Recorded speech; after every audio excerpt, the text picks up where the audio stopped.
ಈ blood sugar level ಎಷ್ಟಿರಬೇಕು ಅಂದರೆ ರಕ್ತದಲ್ಲಿ ಗ್ಲೂಕೋಸ್ ಅಂಶ ಎಷ್ಟಿರಬೇಕು, ನಾರ್ಮಲ್ ಲೆವೆಲ್ ಅಂದರೆ ಎಷ್ಟು, ಜಾಸ್ತಿ ಅಂದರೆ ಎಷ್ಟು, ಕಡಿಮೆ ಅಂದರೆ ಎಷ್ಟು, ಈ ಒಂದು ಪ್ರಶ್ನೆ ಪ್ರತಿಯೊಬ್ಬರಲ್ಲೂ ಕೂಡ ಇದೆ. ಬರೀ ಪ್ರಶ್ನೆ ಅಷ್ಟೇ ಇರೋದಲ್ಲ, ಇದರ ನಾರ್ಮಲ್ ರೇಂಜ್ ಏನು ಹೇಳ್ತಾರಲ್ಲ ಅದು ಆ ರೀತಿ ತಪ್ಪು ಮಾಹಿತಿ ಕೂಡ ಜನರ ತಲೆಯಲ್ಲಿದೆ. ನೋಡಿ, ಇದಕ್ಕೆ ಒಂದು ಉದಾಹರಣೆ ಕೊಡ್ತೀನಿ ನಾನು. ಪ್ರತಿದಿನ ಜನರಿಗೆ ಹಣದ ಅವಶ್ಯಕತೆ ಎಷ್ಟಿರುತ್ತೆ ಅಂತ ಏನು ಅದಕ್ಕೇನಾದ್ರೂ ನಾವು ರೇಂಜ್ ಕೊಡೋಕ್ಕಾಗತ್ತಾ? ಇಷ್ಟೇ ಅವಶ್ಯಕತೆ ಇದೆ, ಅಷ್ಟೇ ಅವಶ್ಯಕತೆ ಅಂತ ಹೇಳಿ ಕೊಡಲಿಕ್ಕಾಗಲ್ಲ. ಯಾಕೆಂತಂದರೆ ಕೆಲವೊಬ್ಬರು ಬರೀ ಒಂದು 100 ರೂಪಾಯಿ ಇದ್ದರೆ ಅವತ್ತಿನ ದಿವಸ ಮೇಂಟೈನ್ ಮಾಡಿ ಆರೋಗ್ಯವಾಗಿ ಆರಾಮಾಗಿರ್ತಾರೆ, ಏನೂ ತೊಂದರೆ ಇಲ್ದಲೆ. ಕೆಲವೊಬ್ಬರಿಗೆ ಪ್ರತಿದಿನ ಲಕ್ಷಗಟ್ಟಲೆ ದುಡ್ಡು ಬೇಕಾಗುತ್ತೆ ಖರ್ಚಿಗೆ ಅಂತ ಹೇಳ್ತಿರೋದು ನಾನು. ಬರೀ ಒಬ್ಬರು 100 ರೂಪಾಯಿ ಖರ್ಚು ಮಾಡಿದರೆ ಕೆಲವರು ಲಕ್ಷಾಂತರ ರೂಪಾಯಿನ ಖರ್ಚು ಮಾಡ್ತಾ ಇರ್ತಾರೆ ಪ್ರತಿದಿನ. ಹಾಗಾಗಿ ಇದಕ್ಕೆ ರೇಂಜ್ ಅಂತ ಇಷ್ಟೇ, ಪ್ರತಿದಿನ ಒಬ್ಬರು ಇಷ್ಟನ್ನೇ ಹಣ ಉಪಯೋಗಿಸ್ತಾರೆ ಅಂತ ನಾವು ರೇಂಜನ್ನು ಫಿಕ್ಸ್ ಮಾಡಲಿಕ್ಕಾಗಲ್ಲ. ಯಾವಾಗ ಕಡಿಮೆ ಅಂತ ಹೇಳ್ತೀವಿ ಅವಶ್ಯಕತೆ, ಹಣದ ಅವಶ್ಯಕತೆ ಯಾವಾಗ ಕಡಿಮೆ ಅಂತ ಹೇಳ್ತೀವಿ? ಉದಾಹರಣೆಗೆ ನನಗೆ ಪ್ರತಿದಿನ ನನ್ನ ಎಕ್ಸ್ಪೆನ್ಸಸ್ 500 ರೂಪಾಯಿ ಅಂತ ಇದ್ದರೆ 500 ರೂಪಾಯಿಗಿಂತ ನಮಗೆ ನನ್ನಲ್ಲಿ ಕಡಿಮೆ ಇತ್ತು 200 ರೂಪಾಯಿ 300 ರೂಪಾಯಿ ಇತ್ತು ಅಂತಂದಾಗ ಅದು ಕೊರತೆ, ನನ್ನಲ್ಲಿ ಕಡಿಮೆ ಇದೆ, ಹಣದ ಕೊರತೆ ಇದೆ ಅಂತ ಹೇಳ್ತೀನಿ. ಅದೇ 500 ರೂಪಾಯಿಗಿಂತ ಜಾಸ್ತಿ ಖರ್ಚು 500 ರೂಪಾಯಿ, ಅದಕ್ಕಿಂತ ಜಾಸ್ತಿ ನನ್ನ ಹತ್ರ ಹಣ ಇದೆ 1000 ರೂಪಾಯಿ ಇದೆ ಅಂತಂದಾಗ ಏನು ಜೋಬಲ್ಲಿ ದುಡ್ಡು ಉಳಿತತ್ತಲ್ಲ ಅದು ನನಗೆ ಎಕ್ಸಸ್ಸು, ಹೆಚ್ಚಿದೆ ನನ್ನಲ್ಲಿ ಹಣ ಅಂತ ಹೇಳ್ಬೋದು. ಹೊರತು ನಾವು ಒಂದು ರೇಂಜನ್ನು, ಹಣದ ಅವಶ್ಯಕತೆಯನ್ನು ನಾವು ಒಂದು ರೇಂಜನ್ನು ನಾವು ಫಿಕ್ಸ್ ಮಾಡೋಕ್ಕಾಗಲ್ಲ. ಅದೇ ರೀತಿ ಈ ಗ್ಲೂಕೋಸ್, ಬ್ಲಡ್ ಗ್ಲೂಕೋಸ್ ಅನ್ನೋದು ಕೂಡ ನಾವು ಅದಕ್ಕೆ ಒಂದು ರೇಂಜ್ ಫಿಕ್ಸ್ ಮಾಡೋಕ್ಕಾಗಲ್ಲ. ಅದು ಪ್ರತಿಯೊಬ್ಬರ ಅವಶ್ಯಕತೆ ತಕ್ಕನಾಗಿ ವೇರಿಯೇಷನ್ ಆಗ್ತಾ ಇರ್ತದೆ. ಕೆಲವೊಬ್ಬರಿಗೆ ಕಡಿಮೆ ಗ್ಲೂಕೋಸ್ ಅವಶ್ಯಕತೆ ಇರುತ್ತೆ, ಕೆಲವೊಬ್ಬರಿಗೆ ಹೆಚ್ಚಿನ ಗ್ಲೂಕೋಸ್ನ ಒಂದು ಅವಶ್ಯಕತೆ ಇರುತ್ತೆ.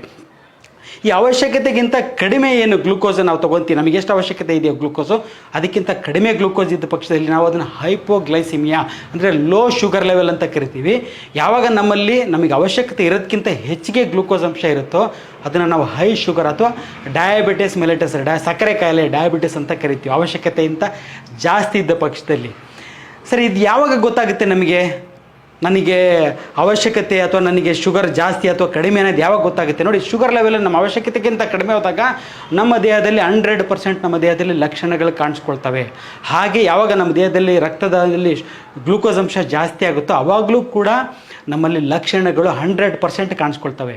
ಯಾವಾಗ ನನಗೆ ಯಾವುದೇ ಒಂದು ಲಕ್ಷಣಗಳಿಲ್ಲವಾ, ಶುಗರ್ ಕಡಿಮೆ ಇರೋದು ಅಥವಾ ಜಾಸ್ತಿ ಇರೋದ್ರ ಲಕ್ಷಣಗಳು ನನ್ನಲ್ಲಿ ಇಲ್ಲ ಅಂತ ಅಂದರೆ ಅದು ನಿಮಗೆ ಆಬ್ಸಲ್ಯೂಟ್ಲಿ ನಾರ್ಮಲ್. ಅದು ಎಷ್ಟಾರ ಇರಲಿ ತಲೆಗೆಡಿಸ್ಕೋಬೇಡಿ, ಆ ಶುಗರ್ ಲೆವೆಲ್ ನಿಮಗೆ ನಾರ್ಮಲ್. ಯಾಕಂದರೆ ಆ ಡೆಫಿಷಿಯನ್ಸಿ ಅಥವಾ ಎಕ್ಸಸ್ ಅನ್ನೋ ಯಾವುದೇ ಒಂದು ಲಕ್ಷಣ ನಿಮ್ಮಲ್ಲಿ ಕಾಣ್ತಾ ಇಲ್ಲ. ಸರಿ, ಆಗಿದ್ದರೂ ಕೂಡ ಈ ರೇಂಜನ್ನು ಫಿಕ್ಸ್ ಮಾಡ್ತಾರಲ್ಲ, ಸರಿ ಹಾಗೆ ಇದು ಇಷ್ಟೇ ಇರಬೇಕು, ಈ ರೇಂಜಲ್ಲಿ ಇರಬೇಕು ಶುಗರ್ ಅಂತೇಳಿ. ಸರಿ, ಯಾರು ಇದನ್ನು ಫಿಕ್ಸ್ ಮಾಡೋದು ಅಂತ ನೋಡೋದಾದರೆ ಈ ಕೆಲವೊಂದು ರಿಸರ್ಚ್ ಆಗ್ತವೆ. ಯಾವ ರೀತಿ ರಿಸರ್ಚ್ ಅಂತಂದರೆ ಮೆಡಿಸಿನ್ ಕಂಪ್ನಿ ಸ್ಪಾನ್ಸರ್ ಮಾಡಿರ್ತಕ್ಕಂಥ ರಿಸರ್ಚು.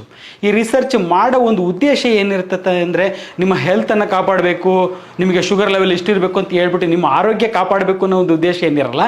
ಮೆಡಿಸಿನ್ ಕಂಪ್ನಿಗಳು ಮಾಡ್ತಕ್ಕಂಥ ರಿಸರ್ಚು ಅವರಿಗೆ ಅನುಕೂಲ ಆಗುತ್ತೆ. ಅಂದರೆ ಮೆಡಿಸಿನನ್ನು, ಶುಗರಿಗೆ ಸಂಬಂಧಪಟ್ಟಾಗಿ ಮೆಡಿಸಿನನ್ನು ಸೇಲ್ ಮಾಡಲಿಕ್ಕೆ ಅಂತ ಮಾಡ್ತಕ್ಕಂಥ ಒಂದು ರಿಸರ್ಚ್ ಆಗಿರ್ತದೆ. ಹಾಗಾಗಿ ಅವ್ರು ಮಾಡ್ತಕ್ಕಂಥ ಅವ್ರು ಕೊಡ್ತಕ್ಕಂಥ ಏನು ರೇಂಜ್ ಇರುತ್ತಲ್ಲ ಅವರಿಗೆ ಅನುಕೂಲ ಆಗತಕ್ಕಂಥ ಒಂದು ರೇಂಜು. ಸರಿ, ನಿಮ್ಮ ಶುಗರ್ ಲೆವೆಲ್ ಎಷ್ಟಾರ ಇರಲಿ, ಅದು ಜಾಸ್ತಿ ಇರಲಿ ಕಡಿಮೆ ಇರಲಿ, ಅದು ಅವ್ರಿಗೆ ಮುಖ್ಯ ಅಲ್ಲ. ಅವರಿಗೆ ಮುಖ್ಯವಾಗಿ ಏನಿರ್ತೈತಿ, ಹಣ ಮಾಡಬೇಕು. ಶುಗರ್ ಹೆಸರಲ್ಲಿ ಹಣ ಮಾಡಬೇಕು. ಯಾವ ರೀತಿ ಹಣ ಮಾಡ್ಬೋದು? ಸುಮ್ಮನೆ ನೀವು ಮೆಡಿಸಿನ್ ತೊಗೊಂಡು ಉಪಯೋಗಿಸಲ್ಲ. ಹಾಗಾಗಿ ನಿಮ್ಮಲ್ಲಿ ಒಂದು ಭಯ ಹುಟ್ಟಿಸ್ಬೇಕು. ಭಯ ಹುಟ್ಟಿಸೋದು ಯಾವ ರೀತಿ ಭಯ ಹುಟ್ಟಿಸ್ಬೋದು? ನೀವು ಸಿಂಪ್ಟಮ್ಸ್ ಇದ್ದರೆ ಬಂದು ಚೆಕ್ ಮಾಡಿಸ್ಕೊಳ್ಳಿ ಅಂತ ಹೇಳಿದ್ರೆ ನಿಮ್ಮಲ್ಲಿ ಭಯ ಹುಟ್ಟಲ್ಲ. ನಿಮಗೆ ಅದ್ರದ್ದೇನೋ ತೊಂದರೆ ಕಾಣಿಸ್ಕೊಂಡ್ರೆ ನೀವು ಬಂದು ಚೆಕ್ ಮಾಡಿಸ್ಕೊಳ್ಳಿದ್ರೆ ನೀವು ಹೋಗಿ ಚೆಕ್ ಮಾಡಿಸಲ್ಲ, ಸಾಮಾನ್ಯವಾಗಿ ಜನರಲ್ಲಾಗಿ ಚೆಕ್ ಮಾಡಿಸಲ್ಲ. ಸೊ ಹಾಗಾಗಿ ಏನು ಮಾಡ್ತಾರೆ ಇವರು, ಒಂದು ರೇಂಜನ್ನು ಫಿಕ್ಸ್ ಮಾಡ್ತಾರೆ. ಅದು ರೇಂಜ್ ಏನಂತಂದರೆ ಫಾಸ್ಟಿಂಗ್, ಖಾಲಿ ಹೊಟ್ಟೆಲಿ ಎಷ್ಟಿರಬೇಕು, ಊಟ ಆದಮೇಲೆ ಎಷ್ಟಿರಬೇಕು, ಆ್ಯಾವ್ರೇಜ್ ಎಷ್ಟಿರಬೇಕು ಅನ್ನೋ ಒಂದು ರೇಂಜನ್ನು ಫಿಕ್ಸ್ ಮಾಡ್ತಾರೆ. ನೋಡಿ, ಈ ರೇಂಜು ಇವ್ರು ಫಿಕ್ಸ್ ಮಾಡೋ ರೇಂಜ್ ಇದು ಹೇಗಿರುತ್ತೆ ಅಂತಂದರೆ ಫಾಸ್ಟಿಂಗ್ ಬ್ಲಡ್ ಶುಗರ್, FBS ಅಂತ ಕರಿತೀವಿ.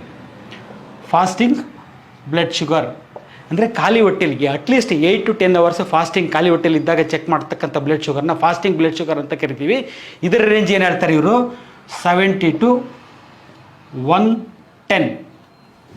ಖಾಲಿ ಹೊಟ್ಟೆಲಿ 70 ಮೇಲಿರಬೇಕು, 110 ಒಳಗಿರಬೇಕು ಅಂತ ಅಂತಾರೆ.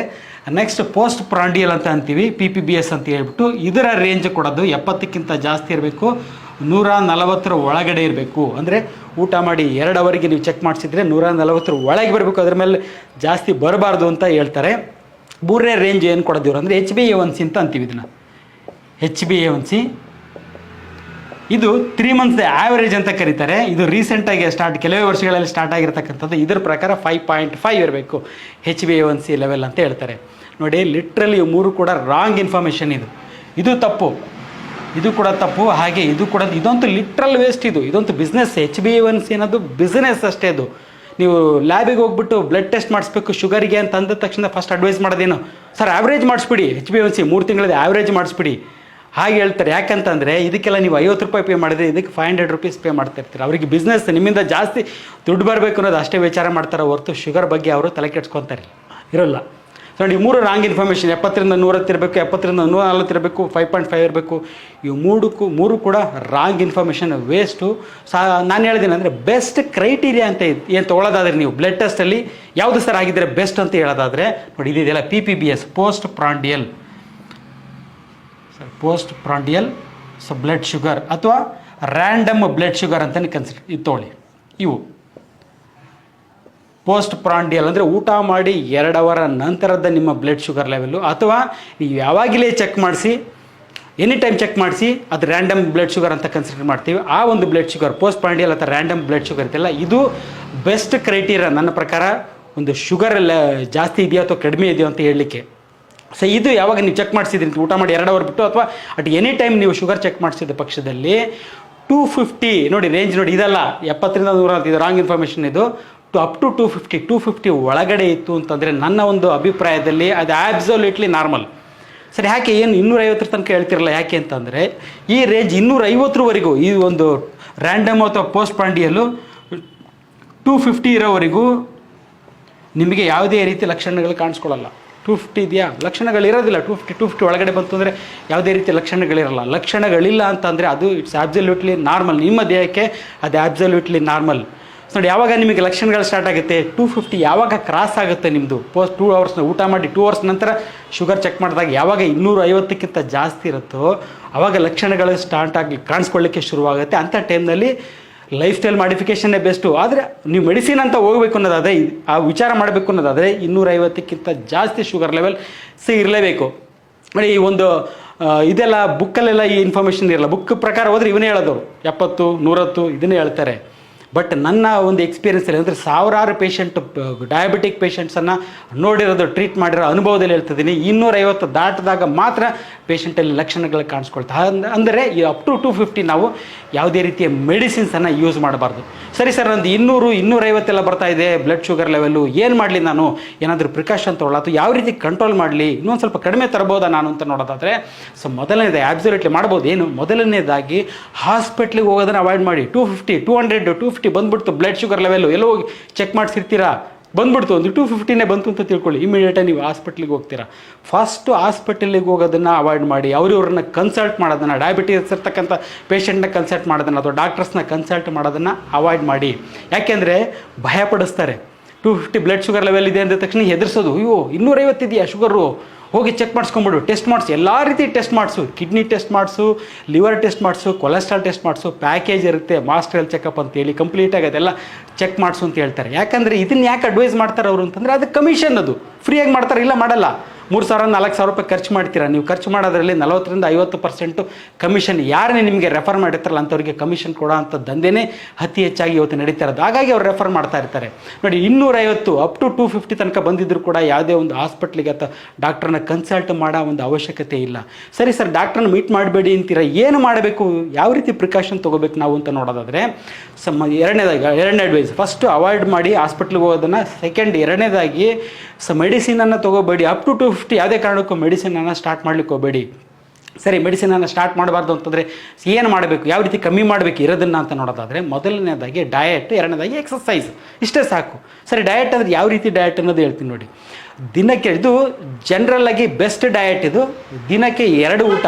ಈ ಬ್ರೇಕ್ಫಾಸ್ಟ್ ಕಾನ್ಸೆಪ್ಟನ್ನ ತಲೆಯಿಂದ ತೆಗೆದುಬಿಡಿ, ಅದು ವೇಸ್ಟ್. ಅದು ಬ್ರೇಕ್ಫಾಸ್ಟ್ ಮಾಡ್ತೀವಿ ನಾ ಅನ್ನೋದು, ಅದು ಅದ್ರ ಬಗ್ಗೆ ಒಂದು ಡೀಟೇಲಾಗಿ ವಿವರವಾಗಿ ಒಂದು ವಿಡಿಯೋ ಮಾಡ್ತೀನಿ. ಬ್ರೇಕ್ಫಾಸ್ಟ್ ಯಾವ ರೀತಿ ದಂಧೆ ಶುರುವಾಯಿತು ಅನ್ನೋದನ್ನು. ಊಟ ಅಂತ ಬರೋದಾದರೆ ಡಯಟ್ ಯಾವ ರೀತಿ ಇರಬೇಕು, ನಿಮಗೆ ದಿನಕ್ಕೆ 2 ಊಟ, 2 ಮೀಲ್ಸ್ ಎ ಡೇ. ಆ 2 ಮೀಲ್ಸ್ದು ಬೆಳಿಗ್ಗೆ ಒಂದು ಊಟ ಮಾಡಿ ಮತ್ತು ಸಂಜೆ 8-9 ಗಂಟೆ ಒಳಗಡೆ ಒಂದು ಊಟ ಮಾಡಿ. ಆ ಊಟ ಕೂಡ ಯಾವ ರೀತಿ ಇರಬೇಕು ಅಂತಂದರೆ ಲೋ ಕಾರ್ಬೋಹೈಡ್ರೇಟ್ ಡಯಟ್. ಕಾರ್ಬೋಹೈಡ್ರೇಟ್ ಅಂಶನ ಕಡಿಮೆ ಮಾಡಬೇಕು. ಸೊ ಬೇರೆದು ಜಾಸ್ತಿ ಆಗಬೇಕು, ವಿಟಮಿನ್ಸ್ ಆ್ಯಂಡ್ ಮಿನರಲ್ಸ್ ಜಾಸ್ತಿ ಆಗಬೇಕು. ಸರಿ, ಕಾರ್ಬೋಹೈಡ್ರೇಟ್ ಅಂತಂದರೆ ಯಾವುದು, ನೀವು ಅನ್ನ ತಿಂತೀರಾ, ಚಪಾತಿ ತಿಂತೀರಾ, ಮುದ್ದೆ ತಿಂತೀರಾ. ಸರ್, ನಾನು ಬರೀ ರಾಗಿ ತಿಂತೀನಿ, ಬರೀ ಚಪಾತಿ ತಿಂತೀನಿ, ಅದು ಕೂಡ ಕಾರ್ಬೋಹೈಡ್ರೇಟೇ. ಅನ್ನ, ಮುದ್ದೆ, ರೊಟ್ಟಿ, ಚಪಾತಿ, ಈ ರಾಗಿ ಎಲ್ಲದು ಪ್ರತಿಯೊಂದು ಇನ್ಕ್ಲೂಡಿಂಗ್ ಈ ಸಿರಿಧಾನ್ಯಗಳು ಹೇಳ್ತೀವಲ್ಲ ಅದರಲ್ಲಿರೋದು ಕೂಡ ಕಾರ್ಬೋಹೈಡ್ರೇಟ್ ಅಂಶ 70ರಿಂದ 75-80% ಕಾರ್ಬೋಹೈಡ್ರೇಟ್ ಇರುತ್ತೆ. ಹಾಗಾಗಿ ಅನ್ನ ಮುದ್ದೆ ಚಪಾತಿ ರೊಟ್ಟಿ ಇದೆಲ್ಲ ಪ್ರತಿಯೊಂದನ್ನು ಕೂಡ ಪ್ರಮಾಣ ಕಡಿಮೆ ಮಾಡಬೇಕು, ಕಾರ್ಬೋಹೈಡ್ರೇಟ್ ಪ್ರಮಾಣ ಕಡಿಮೆ ಮಾಡಬೇಕು. ಸ್ಟಾಪ್ ಮಾಡೋದು ಬೇಡ, ಕಡಿಮೆ ಮಾಡಿ ಅದರ ಜೊತೆಗೆ ಬೇರೆದನ್ನು ಜಾಸ್ತಿ ಮಾಡಬೇಕು. ಯಾವುದು ಫೈಬರ್ ಇರತಕ್ಕಂಥ ಫುಡ್ ಅಂದರೆ ತರಕಾರಿ ಮತ್ತು ಸೊಪ್ಪನ್ನು ಜಾಸ್ತಿ ಮಾಡಬೇಕು. ದಿನಕ್ಕೆ 2 ಊಟ, ಬೆಳಿಗ್ಗೆ 1 ಊಟ ಅದು ಬ್ರೇಕ್ಫಾಸ್ಟ್ ಅಲ್ಲ, ಬೆಳಿಗ್ಗೆ 1 ಊಟ ಮತ್ತು ರಾತ್ರಿ 1 ಊಟ. ಆ ಊಟದಲ್ಲಿ ಕಾರ್ಬೋಹೈಡ್ರೇಟ್ ಅಂಶ ಅಂದರೆ ಅನ್ನ ಮುದ್ದೆ ಚಪಾತಿ ಎಲ್ಲ ಕಮ್ಮಿ ಮಾಡಿ ತರಕಾರಿ ಸೊಪ್ಪನ್ನು ಜಾಸ್ತಿ ಯೂಸ್ ಮಾಡೋವಂಥ ಕೆಲಸ ಮಾಡಬೇಕು. ನೆಕ್ಸ್ಟ್ ಎಕ್ಸಸೈಸ್ ಅಂತ ಬರೋದಾದರೆ ಏನು ಎಕ್ಸಸೈಸ್ ಮಾಡಬೇಕು? 1 ಅವರ್ ವಾಕ್ ಮಾಡಲಾ, 2 ಅವರ್ ವಾಕ್ ಮಾಡಲಾ, ಅಥವಾ ಜಿಮ್ಮಿಗೆ ಸೇರ್ಕೊಂಡ್ಬಿಡ್ಲಾ, ವರ್ಕೌಟ್ ಮಾಡಲಾ ಅಂತ ಕೇಳ್ತಿರ್ತಾರೆ. ಬೆಸ್ಟ್ ಎಕ್ಸಸೈಸ್ ಅಂತಂದರೆ ಬೆಳಗ್ಗೆ ಎದ್ದು ರಾತ್ರಿ ಮಲಗೋವರೆಗೂ ಹಾರ್ಡ್ ವರ್ಕ್ ಮಾಡಿ. ಹಾರ್ಡ್ ವರ್ಕ್ ಅಂದರೆ ಕೂತ್ಕೊಂಡು ಸಿಸ್ಟಮ್ ಮುಂದೆ ಕೂತ್ಕೊಂಡು ಮಾಡೋಂಥ ವರ್ಕ್ ಅಲ್ಲ, ಅದು ಉದ್ಯೋಗನೇ ಅಲ್ಲ, ನಿರುದ್ಯೋಗ ಅಂತ ಕರಿತೀನಿ ಅದನ್ನು. ಬೆಳಗ್ಗೆಯಿಂದ ರಾತ್ರಿ ತನಕ ಓಡಾಡ್ಕೊಂಡು ಮಾಡತಕ್ಕಂಥ ಕೆಲಸ ಮಾಡಬೇಕು. ಕೂತ್ಕೋಬೇಡಿ, ಜಾಸ್ತಿ ಹೊತ್ತು ಕೂತ್ಕೊಂಡಿದ್ರೆ ನಮಗೆ ಡಯಾಬಿಟಿಸ್ ಬರುತ್ತೆ, ಕಾಯಿಲೆ, ಎಲ್ಲ ರೀತಿ ಹಾರ್ಟ್ ಡಿಸೀಸಸ್ಸು ಬರುತ್ತೆ. ಅತಿ ಹೆಚ್ಚು ಕೂತಾಗ 40 ನಿಮಿಷಕ್ಕಿಂತ ಜಾಸ್ತಿ 45 ಮಿನಿಟ್ಸ್ಗಿಂತ ಹೆಚ್ಚಿಗೆ ಕೂತಾಗ 1 ಅವರ್ಗಿಂತ ಹೆಚ್ಚಿಗೆ ಕೂತಾಗ risk of heart diseases, risk of diabetes ಜಾಸ್ತಿ ಆಗ್ತಾ ಹೋಗುತ್ತೆ. ಮಧ್ಯೆ ಮಧ್ಯೆ ಬ್ರೇಕ್ ತೊಗೊಂಡು ಸ್ವಲ್ಪ ವಾಕ್ ಮಾಡ್ತೀರಾ, ಆದಷ್ಟು ಓಡಾಡ್ಕೊಂಡು ಮಾಡ್ತಕ್ಕಂಥ ಕೆಲಸ ಇರಬೇಕು. ಇಲ್ಲ ಕುತ್ಕೊಂಡು ಮಾಡೋ ಕೆಲಸ ಅಂತ ಆದ ಪಕ್ಷದಲ್ಲಿ ಮಧ್ಯದಲ್ಲಿ ಬ್ರೇಕ್ ತೊಗೊಂಡು ಅವಾಗವಾಗ ಓಡಾಡ್ತಾ ಇರಬೇಕು. ಜೊತೆಗೆ ಅಕಸ್ಮಾತ್ ಕುತ್ಕೊಂಡೇ ಕೆಲಸ ಮಾಡ್ತೀರಾ ಅಂತ ಅನ್ನೋದಾದರೆ ಆದಷ್ಟು ಕಾಲನ್ನು ಮಡ್ಚ್ಕೊಂಡು ಕೂತ್ಕೊಳ್ಳಿ. ಕಾಲು ಇಲ್ಲೇ ಬಿಟ್ಕೊಂಡು ಚೇರ್ ಮೇಲೆ ಕೂತ್ಕೊಂತ, ಎಲ್ಲ ಸೋಫಾ ಬೇಕು, ಚೇರ್ ಬೇಕು, ಹಾಗೆ ಕೂತ್ಕೋಬಾರ್ದು. ಕಾಲನ್ನು ಮಡ್ಚ್ಕೊಂಡು ಕೂತ್ಕೋಬೇಕು. ಕಾಲು ಮಡ್ಚ್ಕೊಂಡು ಕೂತ್ಕೊಳ್ಳೋದ್ರಿಂದ ಏನಾಗುತ್ತೆ? ಮಸಲ್ ಕಾಂಟ್ರಾಕ್ಷನ್, ಥೈ ಮಸಲ್ಸ್ ಮತ್ತು ಕಾಫ್ ಮಸಲ್ಸ್ ಕೂಡ ಕಾಂಟ್ರಾಕ್ಷನ್ ಆಗುತ್ತೆ. ಈ ಮಸಲ್ ಕಾಂಟ್ರಾಕ್ಷನ್ ಆಗೋದ್ರಿಂದ ಕೂಡ ನಮ್ಮ ದೇಹದಲ್ಲಿರ್ತಕ್ಕಂಥ ಗ್ಲೂಕೋಸು ಯುಟಿಲೈಸ್ ಆಗುತ್ತೆ, ಮೆಟಬಾಲಿಸಮ್ ಇನ್ಕ್ರೀಸ್ ಆಗುತ್ತೆ, ಗ್ಲೂಕೋಸ್ ಕೂಡ ಯುಟಿಲೈಸ್ ಆಗ್ತಾ ಬರುತ್ತೆ. ಇಷ್ಟು ಬೇಸಿಕ್ ಇನ್ಫಾರ್ಮೇಷನ್ನು ಇಷ್ಟು ಫಾಲೋ ಮಾಡಿದ ಪಕ್ಷದಲ್ಲಿ ಅಂದರೆ 250 ಇತ್ತು, ಚೆಕ್ ಮಾಡ್ಸೋಕ್ಕೆ ಹೋಗ್ಬೇಡಿ, ಎಲ್ಲೂ ಹೋಗಬೇಡಿ, ಹಾಸ್ಪಿಟಲ್ಗೆ ಎಲ್ಲೂ ಹೋಗೋಕ್ಕೆ ಹೋಗಬೇಡಿ. ಇಷ್ಟು ಪ್ರಿಕಾಷನ್ಸ್ ತೊಗೊಳ್ಳಿ. ಏನು ಯಾವುದೇ ಒಂದು ಮೆಡಿಸಿನ್ ತೊಗೊಳ್ಳೋದ್ರೆ ಡಯಟ್ ಆ್ಯಂಡ್ ಎಕ್ಸಸೈಸ್, ನಾನು ಹೇಳಿರ್ತಕ್ಕಂಥ ಡಯಟ್ ಆ್ಯಂಡ್ ಎಕ್ಸಸೈಸ್ ಫಾಲೋ ಮಾಡಿದ ಪಕ್ಷದಲ್ಲಿ 100% ಬರೆದು ಕೊಡ್ತೀನಿ. ನಿಮಗೆ ಇನ್ ಫ್ಯೂಚರ್ಲೂ ಕೂಡ ಯಾವುದೇ ಕಾರಣಕ್ಕೆ ಶುಗರ್ ಬರೋದೇ ಇಲ್ಲ ಅಂತ ಗ್ಯಾರಂಟಿಯಾಗಿ ಹೇಳ್ತೀನಿ. ಏನಾಗ್ಬಿಟ್ಟಿದೆ ನಮ್ಮಲ್ಲಿ ಒಂದು ಶಿಕ್ಷಣ ಮತ್ತು ಒಂದು ಆರೋಗ್ಯ, ಇದು ಯಾವತ್ತೂ ಕೂಡ ವ್ಯಾಪಾರೀಕರಣ ಆಗಬಾರ್ದು. ಯಾವ ದೇಶದಲ್ಲಿ ವ್ಯಾಪಾರೀಕರಣ ಆಗುತ್ತೋ ಅದಂಥ ದೇಶಗಳು ಉದ್ಧಾರ ಆಗೋದಿಲ್ಲ, ಹಿಂದುಳಿದ ದೇಶಗಳಾಗಿ ಉಳಿದು ಬಿಡ್ತವೆ. ಇವತ್ತು ನಮ್ಮಲ್ಲಿ ಏನಾಗಿದೆ, 90% ಸ್ಕೂಲ್ಸು ಮತ್ತು ಕಾಲೇಜುಗಳು, 90% ಹಾಸ್ಪಿಟ್ಲ್ಗಳು, 90% ಈ ಮೆಡಿಕಲ್ ಕಾಲೇಜುಗಳು, ಇವು ಯಾರು ಓನರ್ಸ್ ಯಾರು ಅಂತಂದರೆ ಯಾರು ನಡೆಸ್ತಾ ಇರೋದು ಅಂತ ನೋಡಿದರೆ ಪೊಲಿಟಿಷಿಯನ್ಸು. ಹಾಗಾಗಿ ಇವರೆಲ್ಲ ಯಾವುದನ್ನು ಪ್ರಮೋಟ್ ಮಾಡ್ತಾರೆ ಇವರೆಲ್ಲ ಅಂತಂದರೆ ಟೆಸ್ಟ್ ಮಾಡಿಸಿ ಫ್ರೀಕ್ವೆಂಟಾಗಿ ಚೆಕ್ ಮಾಡಿಸಿ, 3 ತಿಂಗಳಿಗೆ ಚೆಕ್ ಮಾಡಿಸಿ, 6 ತಿಂಗಳಿಗೆ ಚೆಕ್ ಮಾಡಿಸಿ, ದಿನ ಚೆಕ್ ಮಾಡ್ಕೊತಾನೆ ಇರ್ರಿ. BP ಅಂತೂ ದಿನ ಚೆಕ್ ಮಾಡ್ಕೊತಾ ಇರ್ರಿ, ಶುಗರ್ ಮಿಷಿನ್ ಇಟ್ಕೊಂಡು ಮನೇಲಿ ಚೆಕ್ ಮಾಡ್ಕೊತಾ ಇರಿ ಅಂತ ಟೆಸ್ಟ್ ಮಾಡಿಸೋದನ್ನು ಪ್ರಮೋಟ್ ಮಾಡ್ತಾ ಇರ್ತಾರೆ. ಸೊ ಜೊತೆಗೆ ಅಡ್ಮಿಷನ್, ಹಾಸ್ಪಿಟ್ಲಿಗೆ ಸ್ವಲ್ಪ ಏನು ತೊಂದರೆ ಆಯ್ತಾ ಹೋಗಿ ಅಡ್ಮಿಟ್ ಆಗಿಬಿಡಿ. ನೋಡಿ ಕೋವಿಡ್ ಟೈಮಲ್ಲಿ ನಾವು ನೋಡಿದ್ವಿ, ಪಾಸಿಟಿವ್ ಬಂತ ಹೋಗಿ ಅಡ್ಮಿಟ್ ಆಗಿ. ಹಾಸ್ಪಿಟ್ಲ್ಗಳು ತುಂಬಿದೆ ಅಂದರೆ ಪಾಸಿಟಿವ್ ಅನ್ನೋ ಒಂದು ಕ್ರೈಟೀರಿಯಾ ಇಟ್ಕೊಂಡು ಹಾಸ್ಪಿಟ್ಲನ್ನು ತುಂಬುವಂಥ ಕೆಲಸ. ಟೆಸ್ಟ್ ಮಾಡಿಸೋದು ಜಾಸ್ತಿ, ಹಾಸ್ಪಿಟ್ಲ್ ಅಡ್ಮಿಟ್ ಆಗಿ ಅನ್ನೋದು ಜಾಸ್ತಿ. ಅದ್ರ ಜೊತೆಗೆ ಮೆಡಿಸಿನ್ ತೊಗೊತಾ ಇರ್ರಿ, ಲೈಫ್ ಲಾಂಗ್ ಮೆಡಿಸಿನ್, ಶುಗರಿಗೆ, BP ಗೆ, ಕೊಲೆಸ್ಟ್ರಾಲ್ಗೆ, ಇದು ಎಲ್ಲದಕ್ಕೂ ಲೈಫ್ ಲಾಂಗ್ ಮೆಡಿಸಿನ್ ತೊಗೋಬೇಕು, ನಿಲ್ಲಿಸಬಾರ್ದು. ಅದ್ರ ಜೊತೆಗೆ ಇನ್ನೊಂದು ಸ್ವಲ್ಪ ವರ್ಷ ಒಂದೊಂದಿಷ್ಟು ಆ್ಯಡ್ ಮಾಡ್ತಾ ಹೋಗ್ತಾರೆ. ಅದು ಎಲ್ಲದು ಹಾರ್ಟಿಗೆ, ಕಿಡ್ನಿಗೆ ಅಂತ ಎಲ್ಲದಕ್ಕೂ ಮಾತ್ರೆ ತೊಗೊತಾ ಇರಿ ಅಂತೇಳಿ ಪ್ರಮೋಟ್ ಮಾಡ್ತಾರೆ. ಯಾಕಂದರೆ ಇದೊಂದು ಬಿಸ್ನೆಸ್ ಆಗಿ ಕನ್ವರ್ಟ್ ಆಗಿದೆ. ಯಾಕಂದರೆ 90% ಇವೆಲ್ಲದ್ರದ್ದು ಓನರ್ಸ್ ಅಂತ ಬರೋದಾದರೆ ರಾಜಕಾರಣಿಗಳು. ನೋಡಿ, ಒಂದು ಆಸ್ಪತ್ರೆಯಿಂದ ದೂರ ಇರಿ, ಔಷಧಿಯಿಂದ ದೂರ ಇರಿ, ಆದಷ್ಟು ಔಷಧಿನ ಅವಾಯ್ಡ್ ಮಾಡಿ, ನಿಮ್ಮ ಆರೋಗ್ಯವನ್ನು ಕಾಪಾಡಿಕೊಳ್ಳಿ ಅಂತ ಹೇಳ್ತಕ್ಕಂಥ ಒಬ್ಬರೇ ಒಬ್ಬ ರಾಜಕಾರಣಿನೂ ಕೂಡ ನಾನು ಇದುವರೆಗೂ ನಾನಂತೂ ನೋಡಿಲ್ಲ. ಹಾಗಾಗಿ ನಾನು ಜನರಲ್ಲಿ ಹೇಳೋದೇನೆಂದರೆ, ಇದೊಂದು ಬಿಸ್ನೆಸ್ ಆಗಿದೆ. ಬಿಸ್ನೆಸ್ಸಿಂದ ನೀವು ಹೊರಗೆ ಬನ್ನಿ. ಒಂದು ಅವೇರ್ನೆಸ್, ಜನರಲ್ ಒಂದು ಅವೇರ್ನೆಸ್ ಬರಬೇಕು. ಯಾವ ರೀತಿ ಅವೇರ್ನೆಸ್ ಬರಬೇಕು? ಟೆಸ್ಟ್ ಮಾಡಿಸ್ಬಾರ್ದು ಅನ್ನೋ ಒಂದು ಅವೇರ್ನೆಸ್ ಬರಬೇಕು. ಕಾಯಿಲೆ ಬಗ್ಗೆ ಥಿಂಕ್ ಮಾಡಬಾರ್ದು ಅನ್ನೋ ಅವೇರ್ನೆಸ್ ಬರಬೇಕು. ಜೊತೆಗೆ ನಮ್ಮ ಆರೋಗ್ಯವನ್ನು ಕಾಪಾಡ್ಕೊಳ್ಳೋದು ಯಾವ ರೀತಿಯ ಒಂದು ಅವೇರ್ನೆಸ್ ಜನರಲ್ಲಿ ಬರಬೇಕು. ಸೊ ಈ ರೀತಿ ಇದು ಆಗಬೇಕು ಅಂತಂದರೆ ದೊಡ್ಡ ಬದಲಾವಣೆಯೇ ಆಗಬೇಕು. ಈ ಶಿಕ್ಷಣ ಕ್ಷೇತ್ರದಲ್ಲಾಗಿ, ಆರೋಗ್ಯ ಕ್ಷೇತ್ರದಲ್ಲಿ ಆಗಲಿ ದೊಡ್ಡದ ಮಟ್ಟಕ್ಕೆ ಬದಲಾವಣೆ ತಂದಾಗಲೇ ನಾವು ಒಂದು ಆರೋಗ್ಯಕರ ಭಾರತ, ಆರೋಗ್ಯಕರ ಕರ್ನಾಟಕ, ಆರೋಗ್ಯಕರ ಭಾರತವನ್ನು ಸೃಷ್ಟಿಸ್ಲಿಕ್ಕಾಗೋದು. ನಗ್ನಗ್ತಾ ಇರಿ, ಆರೋಗ್ಯವಾಗಿರಿ. ನಮಸ್ಕಾರ.